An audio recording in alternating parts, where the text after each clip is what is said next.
କରଞ୍ଜିଆ ପୋଲିସର ବଡ଼ ସଫଳତା। ଯୁବତୀଙ୍କ ଗଣ ଦୁଷ୍କର୍ମ କେସ୍ 7 ଅଭିଯୁକ୍ତଙ୍କୁ ଗିରଫ, କୋର୍ଟ ଚାଲାଣ। କରଞ୍ଜିଆ ଥାନା ଦରି ପଞ୍ଚାୟତ ଅନ୍ତର୍ଗତ କୁଇତା ଜୁନ୍ 24 ତାରିଖ ମଙ୍ଗଳବାର ରାତିରେ କିଛି ଦୁର୍ବୃତ୍ତ ଜଣେ ଯୁବତୀକୁ ଏକୁଟିଆ ପାଇ ଗଣଦୁଷ୍କର୍ମ କରିଥିବା ଅଭିଯୋଗରେ କରଞ୍ଜିଆ ପୋଲିସ ମୋଟୁ 7 ଜଣ ଅଭିଯୁକ୍ତଙ୍କୁ ଗିରଫ କରି କୋର୍ଟ ଚାଲାଣ କରିଛି ବୋଲି ସୂଚନା ମିଳିଛି।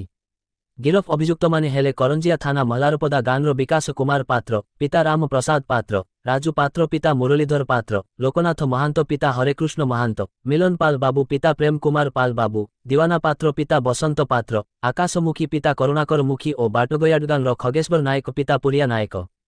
ଜୁନ୍ ମାସ 25 ତାରିଖରେ ପୀଡ଼ିତା ତଥା ଏତଲାକାରୀଙ୍କ ଅଭିଯୋଗକୁ ଆଧାର କରି କରଞ୍ଜିଆ ଥାନା କେସ୍ ନମ୍ବର 219/25 ଭାରତୀୟ ନ୍ୟାୟ ସଂହିତା ଧାରା 137 217 ଅନୁଯାୟୀ କରାଯାଇ ମୁଖ୍ୟ ଆସାମୀକୁ ଅଟକ ରଖାଯାଇ ଅଧିକମାରାଥନ ତଦନ୍ତ ଜାରି ରହିଥିଲା। ଏହି ଘଟଣାରେ ସମ୍ପୃକ୍ତ ଆସାମୀମାନଙ୍କୁ କରଞ୍ଜିଆ ପୋଲିସ ଧରି କୋର୍ଟ ଚାଲାଣ କରିଛି। ତେବେ ପରିବାର ସହିତ ପୀଡ଼ିତା ଯୁବତୀ କରଞ୍ଜିଆ ଥାନାରେ ଅଭିଯୋଗ କରିଥିଲେ ଏବଂ କରଞ୍ଜିଆ ପୋଲିସ ବିଭିନ୍ନ ସ୍ଥାନ ଚଢ଼ାଉ କରି ବିକାଶ କୁମାର ପାତ୍ର ନାମକ ଜଣେ ଅଭିଯୁକ୍ତ ଆସାମୀଙ୍କୁ ଗିରଫ ଅନ୍ୟ ଆସାମୀମାନଙ୍କୁ ଧରିବାକୁ ପ୍ରୟାସ ଜାରି ରଖିଥିଲା।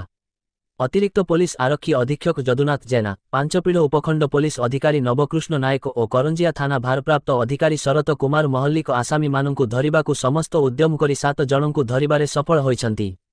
ମୟୂରଭଞ୍ଜ ଜିଲ୍ଲା କରଞ୍ଜିଆରୁ ବି ଦିବ୍ୟେନ୍ଦୁ ଶେଖର ଅଙ୍କ ରିପୋର୍ଟ।